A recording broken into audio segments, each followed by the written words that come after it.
Katekismus Heidelberg dipersembahkan oleh Sinode Gereja Kristus Tuhan. Pertanyaan ke-67. Apakah firman dan sakramen-sakramen dimaksudkan untuk memusatkan iman kita pada pengorbanan Yesus Kristus di kayu salib sebagai satu-satunya dasar keselamatan kita? Sakramen yang diperintahkan Tuhan, betul, di dalam Injil Roh Kudus mengajarkan kepada kita, dan melalui sakramen-sakramen kudus Ia meyakinkan kita bahwa seluruh keselamatan kita terletak pada pengorbanan Kristus satu-satunya di kayu salib untuk kita. Bandingkan 1 Korintus 11 ayat 23 sampai 25, Matius 28 ayat 18 dan 19. Hari ke-168.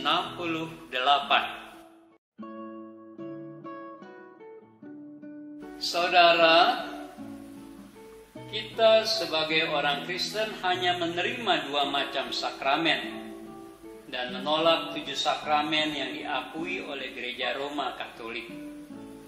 2 macam sakramen tersebut adalah perjamuan kudus dan baptisan kudus.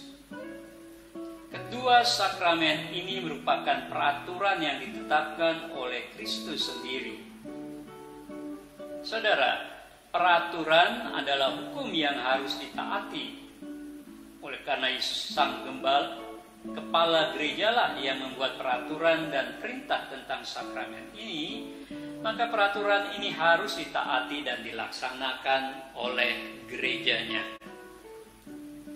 Saudara, Kristus memberikan salah satu perintah dan peraturan itu ketika Dia sedang memakan perjamuan terakhir sebelum kematiannya. Dia makan bersama muridnya. Ketika Dia memecahkan roti dan ketika memberikan cawan, Dia memerintahkan agar mereka selalu memakan roti dan meminum anggur itu untuk mengingat akan Dia.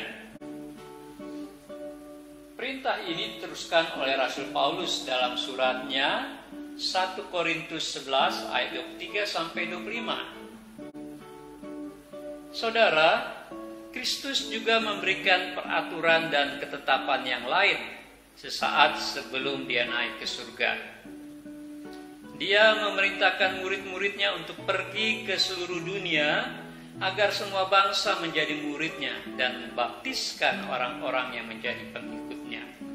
Bandingkan Matius 28 ayat 18 dan 19.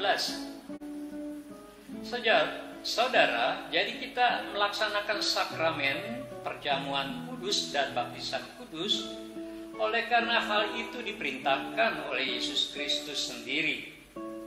Dengan kata lain, kita sebagai orang yang percaya kepada Kristus harus memiliki kerinduan dan menghargai sakramen tersebut dengan penuh rasa hormat. Saudara, dengan melaksanakan sakramen tersebut berarti kita belajar untuk mentaati yang diperintahkan dan ditetapkan oleh Tuhan. Puji Tuhan.